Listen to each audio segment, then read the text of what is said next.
dig alltså, han är småsnabb. Så det är bara att gå in.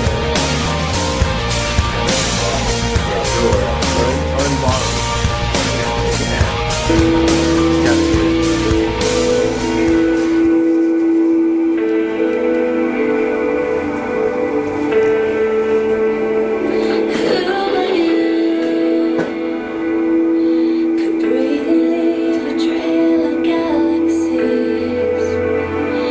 Dreamer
good way to start the morning out there.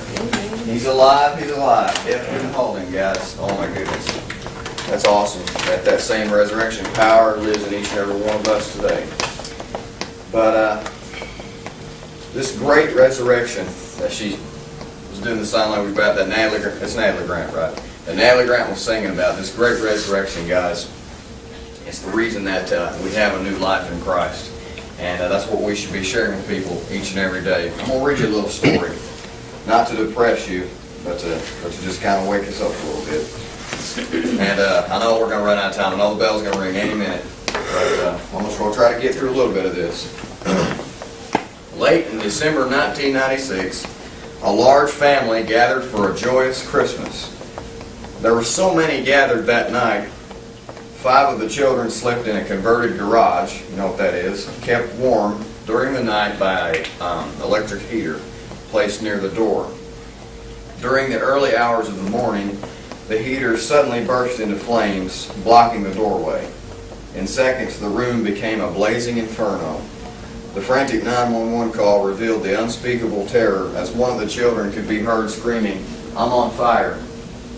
The distraught father rushed into the flames to try to save his beloved children, receiving burns to 50% of his body. Tragically, all 5 children burned to death. They died because steel bars on the windows thwarted their escape. It prevented their escape. There was only one door that was blocked by the flames.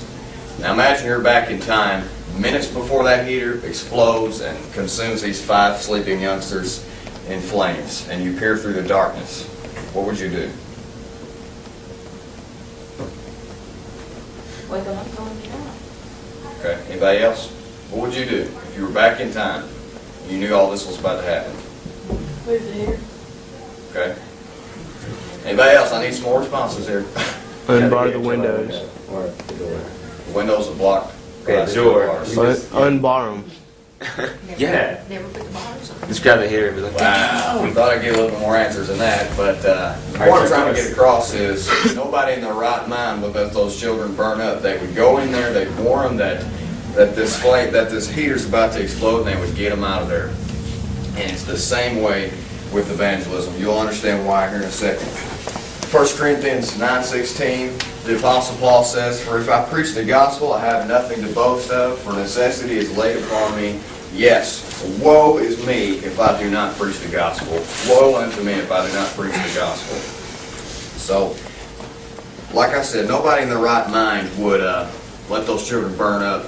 And there are eternal flames of justice, and there's only one door by which we can escape death. Jesus Christ even said He was the door in John 10. He says, "I'm the door. If any man enter in by me, he shall be saved." And that's the only door which we can be saved, guys. And we must turn from our sins, place our faith in Christ. And we've got to tell that to people. I had a great opportunity during Fernie's crazy birthday that we was enjoying Saturday to witness to a bunch of non-believers in front of the mall. And if you guys are looking for, let me just put it this way. How many of you guys love to fish? Okay, I love it. I love it. My grandpa got me into it. But the principle of fishing is the fish do not come to you. You go to the fish. You have to find a fishing spot where the catch is good, right? Well, that's the same way with evangelism. Sometimes we can have our own little fishing spots. Personally, my new fishing spot is the entrance at the mall. And you can also go to Noble Park or the riverfront or something like that. But we've got to go to the fish. Jesus' first words to His disciples was, "Come follow me. I'll make you to become fishers of men." That was one of the first things Jesus said to His disciples. So we need to go out there. We need to be fishers of men. We need to be motivated. For the Father, He had so much love for those children, He was willing to throw Himself in the flames to save those kids. And we should throw ourselves into the flames of persecution and ungodliness, whatever it is we've got to face, guys, to get this message of the gospel to the lost and dying world. See you, bro. Just pray it.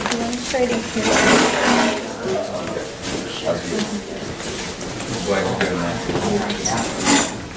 It's a white day, man, so I'll see you at 1 o'clock. I'll see you. sucks for you, I guess. Hey, bro.